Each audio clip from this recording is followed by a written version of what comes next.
আমি যখন ইউনিভার্সিটিতে পড়তাম তখন ওকে পড়াতাম। মেয়েটা পড়তো কম, আমার দিকে তাকিয়ে থাকতো বেশি। একদিন দেখি গিফটও নিয়ে আসছে, প্রায় গিফট নিয়ে আসতো।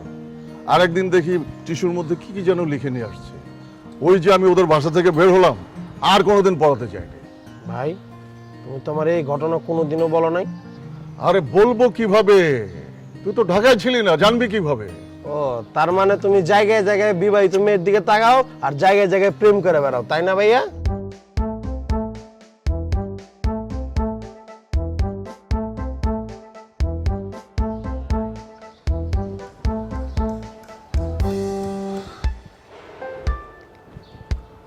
দেখলি আমাদের কপাল কত ভালো, কোত্থেকে কে মেয়েটা চলে আসলো।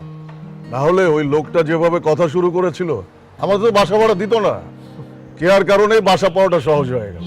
আমি তো ভাবতেই পারছি না এত কাছাকাছি থাকবো, ওরা নিচতলায় আমরা চারতলায়, ভাবতেই পারছি না। আমিও ভাবতে পারতেছিলাম না আমার ভাই একটা বিবাহিত মেয়ের দিকে তাকাবে, আর এই বিবাহিত মেয়েটা যে সেই বিবাহিত মেয়ে এটা আমি এতক্ষণে বুঝি নাই, মাত্র বুঝলাম। ধুর, তোর কি মাথা নষ্ট? আমি কেন অন্যের বউয়ের জন্য আগ্রহ দেখাবো? আমারও তো একই কথা, আমার আপন ভাই একটা বিবাহিত মেয়ের দিকে এরকম আগ্রহ দেখাবে। আমি তোমারে ভালো ভাবছিলাম, তুমি আসলে ভালো না।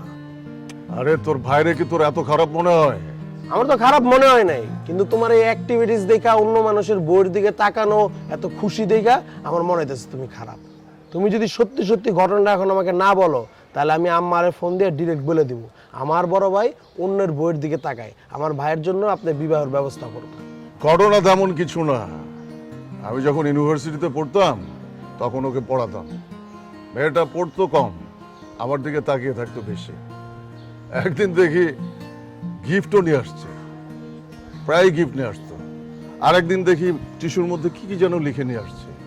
ওই যে আমি ওদের বাসা থেকে বের হলাম, আর কোনোদিন পড়াতে চাইনি। ভাই তুমি তোমার এই ঘটনা কোনোদিনও বলো নাই? আরে বলবো কিভাবে, তুই তো ঢাকায় ছিলি না, জানবি কিভাবে? ও তার মানে তুমি জায়গায় জায়গায় বিবাহিত মেয়ের দিকে তাকাও আর জায়গায় জায়গায় প্রেম করে বেড়াও, তাই না ভাইয়া? আরে না না, জায়গায় জায়গায় কোত্থেকে, ওই একটাই তো।